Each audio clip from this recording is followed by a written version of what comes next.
Well, our passage this morning, I'll warn you, it's somewhat lengthy, okay? And it could be considered two separate narratives. It's often preached that way. But as we'll see, they have more in common than just chronological order. We'll see two feasts that represent two kingdoms. Feasts are always considered a celebration, but they're also often a representation. Just ask anyone who's planning a wedding right now. They feel the weight of that representation. A feast will often highlight the values of its host in what they celebrate, where they celebrate, how they celebrate, and who they celebrate with. Our passage this morning is a tale of two feasts and how they represent their two kingdoms. Since Jesus' baptism in the rugged hands of John the Baptist, Jesus' ministry was one of world-changing teaching and miracles. While his words and his works were astounding in their own right, it was actually the authority with which he did them that caught people's attention, because he exercised complete authority. Authority over all things, in heaven and on earth, visible and invisible, whether thrones or dominions or rulers or authorities. Jesus brought the kingdom of heaven to the hearts of earth. But the hearts of earth didn't want a kingdom in which they were not king. And still today, our hearts resist a kingdom in which we are not king. The authority with which Jesus taught and worked miracles was a literal embodiment, an incarnation of the wisdom and power of God. And it was this wisdom and this power that would be both confrontational as well as comforting, as we'll see in our passage this morning. So let's look at Matthew 14. We're going to read verses 1 through 21. At that time, Herod the Tetrarch heard about the fame of Jesus, and he said to his servants, "This is John the Baptist. He's been raised from the dead. That's why these miraculous powers are at work in him." For Herod had seized John and bound him and put him in prison for the sake of Herodias, his brother Philip's wife, because John had been saying to him, "It's not lawful for you to have her." And though he wanted to put him to death, he feared the people, because they held him to be a prophet. But when Herod's birthday came, the daughter of Herodias danced before the company and pleased Herod, so that he promised with an oath to give her whatever she might ask. Prompted by her mother, she said, "Give me the head of John the Baptist here on a platter." And the king was sorry, but because of his oaths and his guests, he commanded it to be given. He sent and had John beheaded in the prison, and his head was brought on a platter and given to the girl, and she brought it to her mother. And his disciples came and took the body and buried it, and then they went and told Jesus. Now when Jesus heard this, he withdrew from there in a boat to a desolate place by himself. But when the crowds heard it, they followed him on foot from the towns. When he went ashore, he saw a great crowd, and he had compassion on them and healed their sick. Now when it was evening, the disciples came to him and said, "This is a desolate place, and the day is now over. Send the crowds away to go into the villages and buy food for themselves." But Jesus said, "They need not go away. You give them something to eat." They said to him, "We have only 5 loaves here and 2 fish." And he said, "Bring them here to me." Then he ordered the crowds to sit down on the grass, and taking the 5 loaves and the 2 fish, he looked up to heaven and said a blessing. Then he broke the loaves and gave them to the disciples, and the disciples gave them to the crowds. And they all ate and were satisfied. And they took up 12 baskets full of the broken pieces left over. And those who ate were about 5,000 men, besides women and children. This is the word of the Lord. So let's start at verse 1, where we find some severely dysfunctional family dynamics. 'Tis the season, am I right? It's going to be happening. Back at verse 1. At that time, Herod, the Tetrarch, heard about the fame of Jesus, and he said to his servants, "This is John the Baptist. He's been raised from the dead. That's why these miraculous powers are at work in him." This story starts with a haunting. Herod hears about the hype. Word is getting around that there's a growing movement around a legitimate miracle worker. As we saw last week, Jesus didn't perform much in his recent visit to Nazareth, but he had made quite the splash in Capernaum. So Herod hears about the same miracles that Nazareth heard about, but we find a wildly different response. In Nazareth, we might have expected Jesus to enjoy a home field advantage. But Jesus explained that for a prophet, being home is often a disadvantage. You've likely heard the phrase that anyone who's changed your diaper doesn't want to hear your advice on life. This rings true for prophets as well.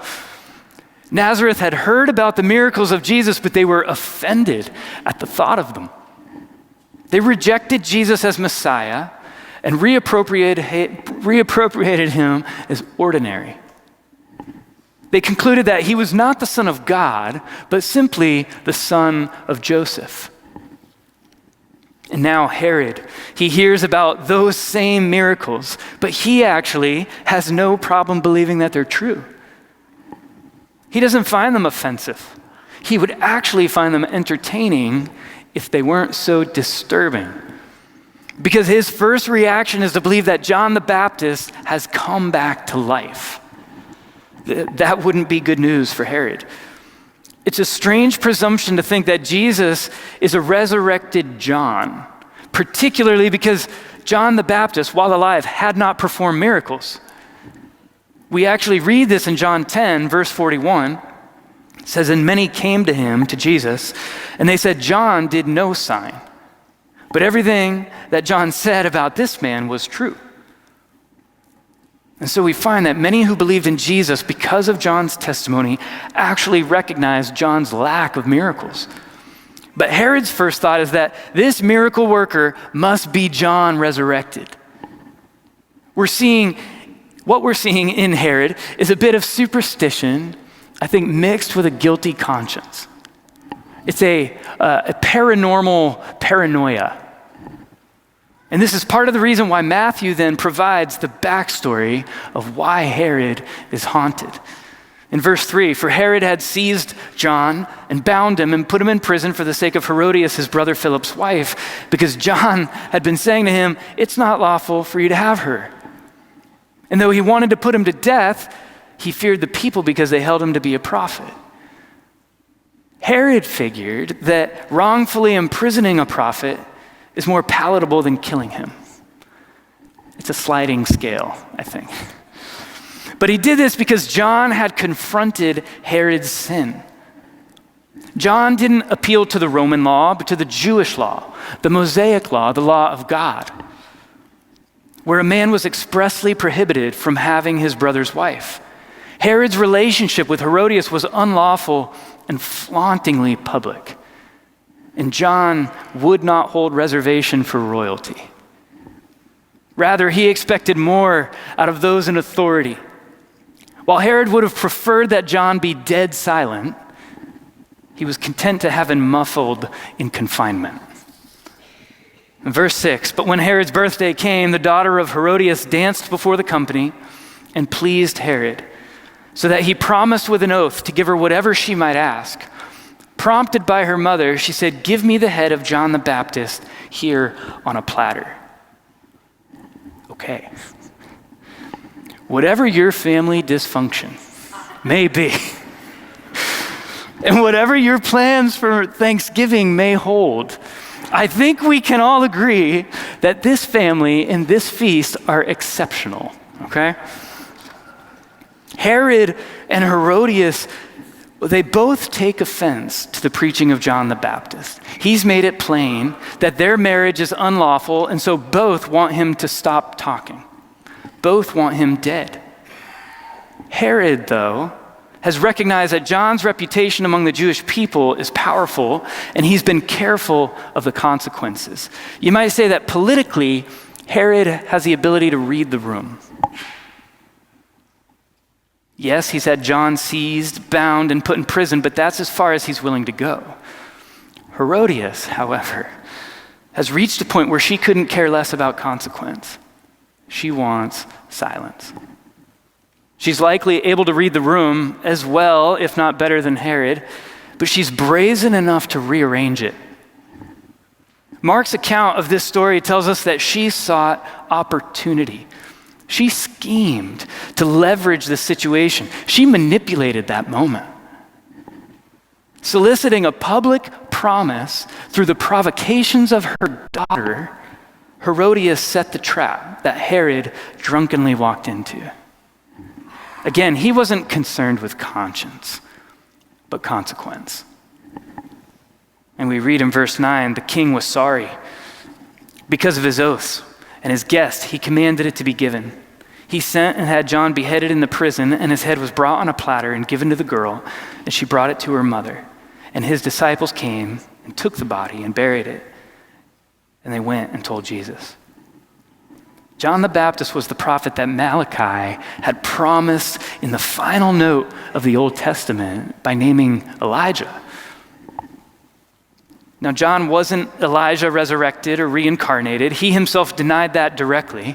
But we read in Luke chapter 1 that John had come in the power and the spirit of Elijah to turn hearts in true repentance and prepare a way for the messianic ministry of Jesus. Not only did John share in the power and the spirit of Elijah, he also shared in his sense of fashion. They wore camel hair and a leather belt. Both men spent time in a wilderness. Both arrived during a time of spiritual darkness and called people back to God. They both experienced the darkness of spiritual doubt and needed reassurance. Further still, John and Elijah shared the experience of confronting and being hunted by a murderous husband and wife. Haven't we all? We recall the evil of Ahab and Jezebel. Apparently that's par for the course when you're a prophet. But the similarities would stop there, because Elijah would enjoy a miraculous, glorious departure from the kingdom of earth to the kingdom of heaven. This wouldn't be the case for John. John's death was barbaric and unceremonious, as if it were a part of the feast's entertainment. His death would hang heavy on Jesus' mind and heart. And later, Jesus would explain the implications of this to his disciples. In Matthew 17, starting in verse 10, the disciples asked him, "Then why do the scribes say that first Elijah must come?" He answered, "Elijah does come, and he will restore all things. But I tell you that Elijah has already come, and they did not recognize him. But they did to him whatever they pleased. So also, the Son of Man will certainly suffer at their hands." Then the disciples understood that he was speaking to them of John the Baptist. You see, the disciples got the John the Baptist piece, but they missed that key piece right before it, that the Son of Man must also suffer at their hands. We see that Jesus, like John, would also be seized. He would also be bound. He would also be subjected to the Roman court of Herod. And just as Herod made a rash oath to a young girl, so too would one of Jesus' disciples make a rash oath to a young girl, swearing that he never knew the man. And just as Herodias would counsel her daughter, so too would the chief priests and elders take counsel against Jesus to put him to death. The death of Jesus would be barbaric and unceremonious. Stripped, beaten beyond recognition, spat upon, mocked, humiliated, and crucified with a small collection of criminals. But the greatest scandal would be understood by one of those criminals hanging next to Jesus. He cried out to the other one saying, "Do you not fear God, since you are under the same sentence of condemnation? And we indeed justly, for we are receiving the due reward of our deeds, but this man has done nothing wrong." Jesus told the disciples, so also the Son of Man will certainly suffer at their hands. Matthew concludes his backstory of John's death by telling us about John's faithful disciples. And so the same men who once carried John's questions to Jesus now carry his body and news of his death. The transition in this passage between the two narratives is pretty jarring. But we can see that it's a tale of two feasts that represent two kingdoms. Herod's birthday feast stands in stark contrast to the feast that's about to take place. His is depraved display of death and destruction. The other is going to be one of life-giving joy through power and provision. Whereas one is hosted in a royal court of the Roman Empire, the other is going to be in a deserted place. Whereas one is exclusive for those of rank and power, the other is going to be open air for all who might be seeking. One is marked by seduction, the other will be marked by service. One is marked by manipulation, the other will be marked by miracle. Between these two extremes, there is a beautiful segue that Matthew highlights, and it invites us to remember the humanity of Jesus as he seeks to find solace. Time and again, we read of the words and works of Jesus. We see his perfection impossibly bound with humility. We see his selflessness shockingly found with glory. We find his temptations simply met with purity. And it's an irony, to be sure, but our sinful hearts will use these glorious truths to remove ourselves from him, if not allowing, if not desiring, distance. It's as if we hide ourselves for shame in echoes of Eden. We tend to regard Jesus as plastic rather than the one who is able to sympathize with our weaknesses. One who in every respect has been tempted as we are, yet without sin. And so Matthew's highlight of Jesus' humanity invites us to draw near once again. So let's take a look at the second feast of the second kingdom. We continue in verse 13. And when Jesus heard this, he withdrew from there in a boat to a desolate place by himself. And when the crowds heard it, they followed him on foot from the towns. And when he went ashore, he saw a great crowd, and he had compassion on them and healed their sick. Well, at first glance, the order in which Matthew has written this seems to imply that Jesus is withdrawing in grief, responding to the death of his cousin John. But the other gospel accounts convey less immediacy between the death of John and the boat ride of Jesus. We can better understand when we see Matthew's backstory of John's death as parenthetical, meaning it was set within the larger narrative. Verse 3 was the beginning of that backstory, and so we can gain a clearer picture when we read verses 1 and 2, and then jump down to the end of that backstory in verses 13. It reads like this. At that time, Herod the Tetrarch heard about the fame of Jesus, and he said to his servants, "This is John the Baptist. He's been raised from the dead, and this is why these miraculous powers are at work in him." Now, when Jesus heard this, he withdrew from there in a boat to a desolate place by himself. So we can see that Jesus' withdrawal isn't necessarily in direct relation to his grief. But we wouldn't need to excuse it entirely either. John's death was recent enough, relationally close enough, and emotionally deep enough to add to the burden that Jesus was carrying. But if not for grief alone, why would Jesus withdraw? Matthew's already used the term withdraw 2 times to explain when Jesus would relocate. The first time was when Jesus heard that John had been arrested in chapter 4. The second time was when Jesus knew his own death was being conspired in chapter 12. But when Jesus withdraws, it's not because he's cowering from confrontation. He's not dodging death or even guarding in grief. For we know that he did not come to earth to preserve his life, but to lay it down. And we know that the cross was ever before him. He had no confusion about the life he came to live and the death he came to die. Rather, we'll notice that when Jesus withdraws from one place and steps into another, we see prophecy fulfilled. we look at these two passages that happened prior where Matthew uses the term withdraw. Reading in chapter 4, verse 12. Now when he heard that John had been arrested, he withdrew into Galilee. And leaving Nazareth, he went and lived in Capernaum by the sea in the territory of Zebulun and Naphtali, so that what was spoken by the prophet Isaiah might be fulfilled.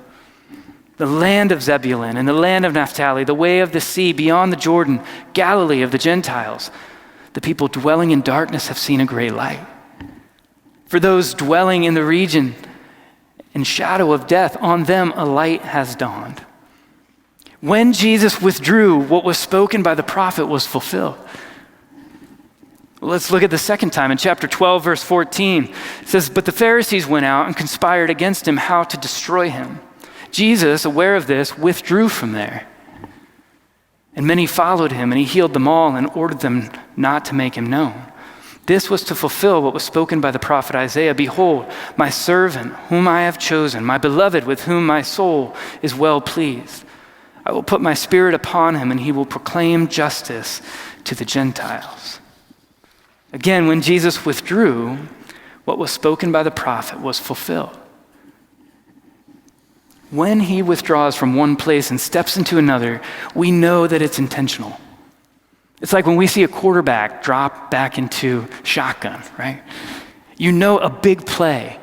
The likelihood of a big play is coming. And so we watch for what's to come. And when we read that the crowds heard he was withdrawing by boat,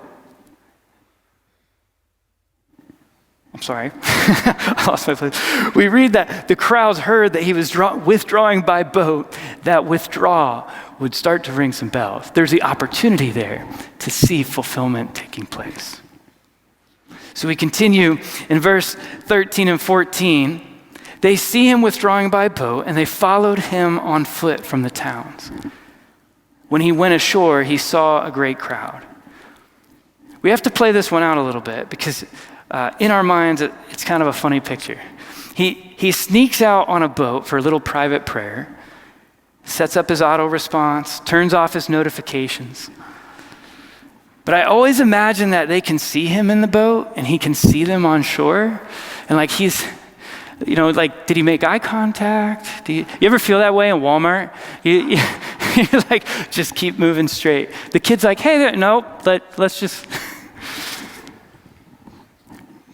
The people on shore, I don't know if they're like, slow down everybody, look natural. We're gonna follow. Or maybe they're not as insecure as I was and they're just shamelessly like, we're following you to shore.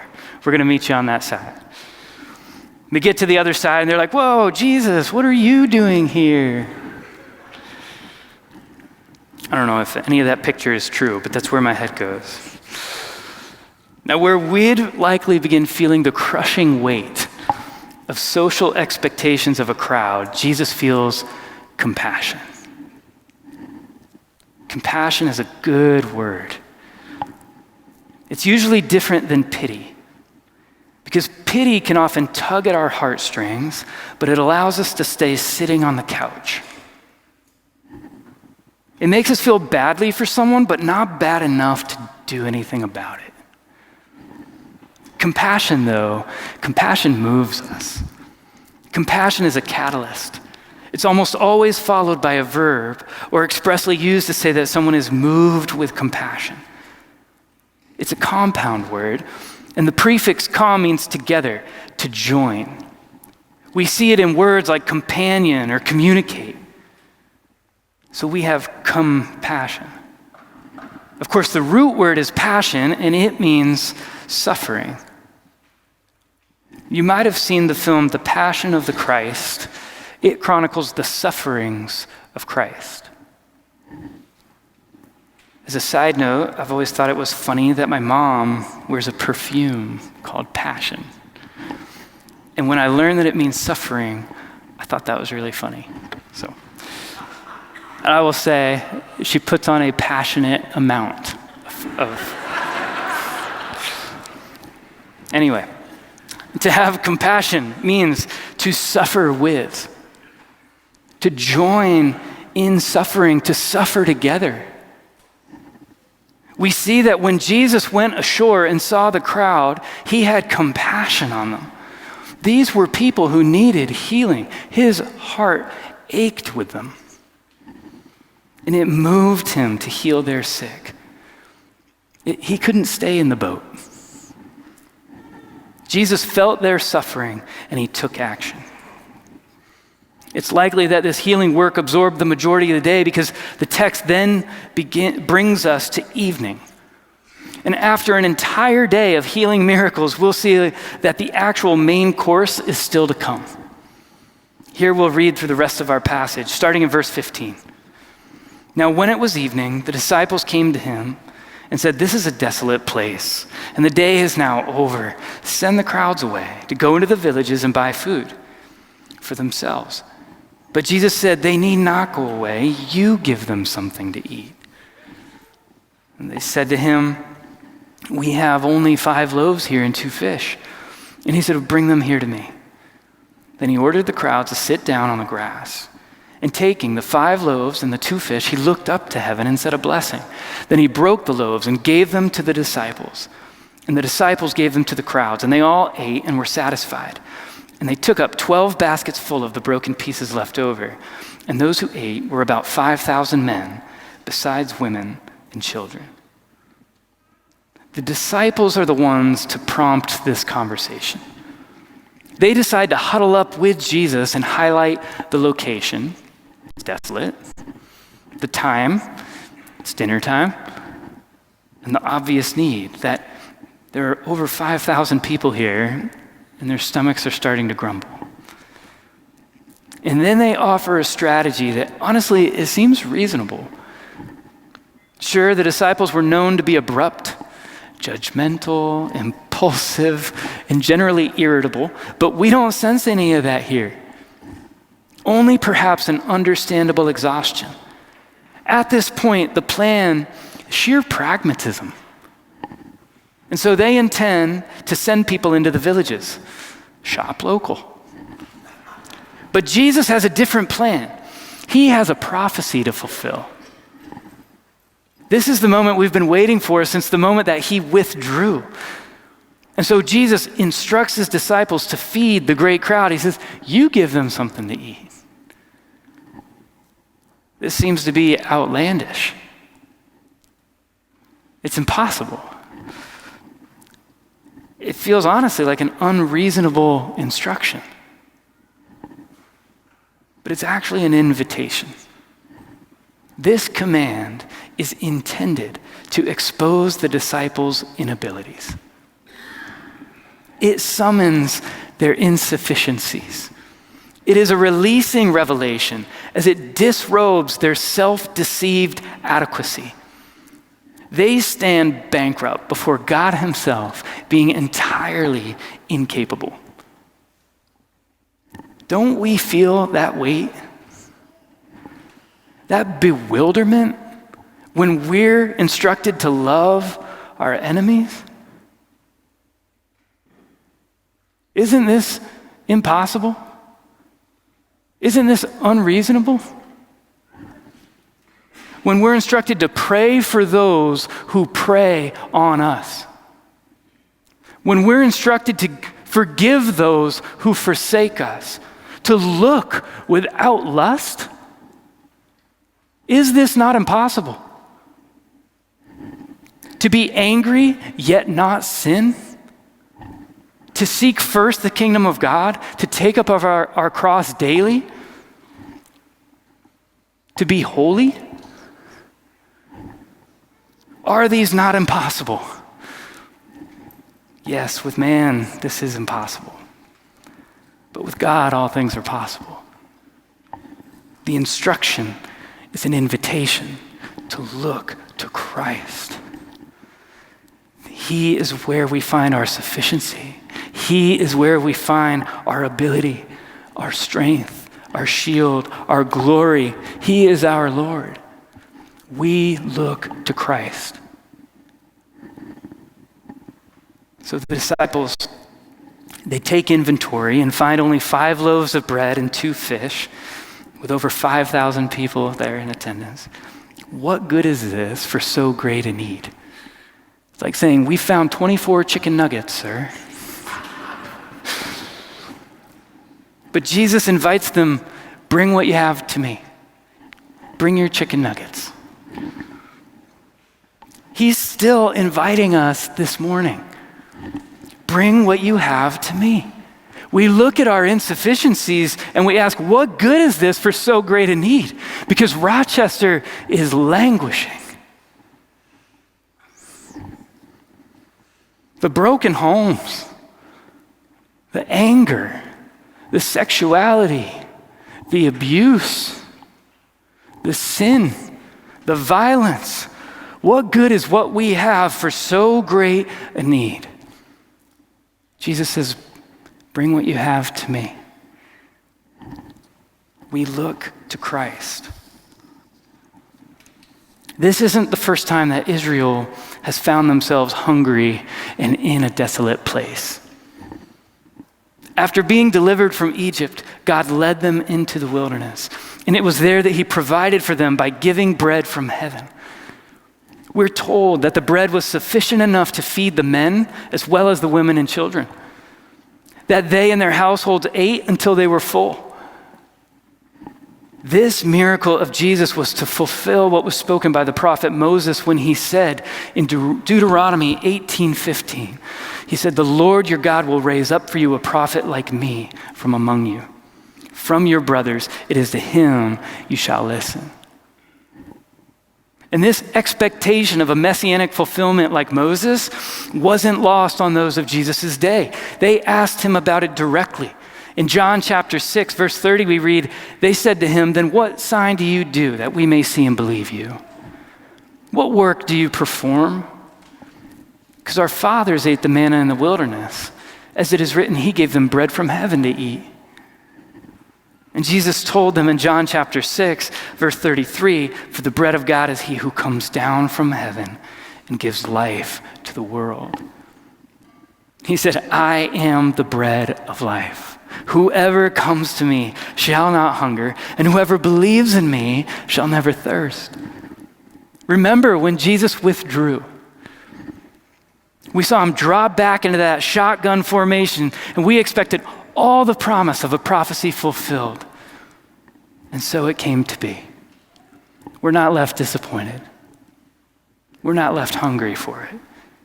Each and every step that Jesus took was to fulfill the work that the Father had given him. He would later explain to his disciples after his resurrection that all of the scriptures, beginning with Moses and the prophets, had been speaking of himself. Jesus is the one, and he is the one who invites us, just as he invited his disciples, bring what you have to me. But that's not where their involvement ends. They don't just drop it and leave it. Because after he blesses and breaks the loaves, we read that he then gave them to the disciples. And the disciples gave them to the crowds. The impossible needs that day, they were met by the provision of Christ through the hands of his disciples. In the same way, we love because we've been loved. We forgive because we've been forgiven. We care because we've had our burdens cared for. These are Christ's abundant provisions through our hands. We'll end this morning by looking once more at his provision. For on that mountain, Jesus took the bread from their hands, and he blessed it, and he broke it, and he gave it to the disciples. And in this process of provision, we'll recognize that there's a pattern. For on the night that Christ would be betrayed, Jesus took bread. He blessed it, he broke it, and he gave it to the disciples. And he said, take, eat. This is my body broken for you. Church, there is no greater provision to be found. Yes, we see so great a need, both inside of us and outside of us. And yes, we are entirely insufficient. And so we look to Christ. The Father finds each of us in desolate places and offers his provision in Jesus Christ. He was blessed, he was broken, and he was given to you. Take and eat.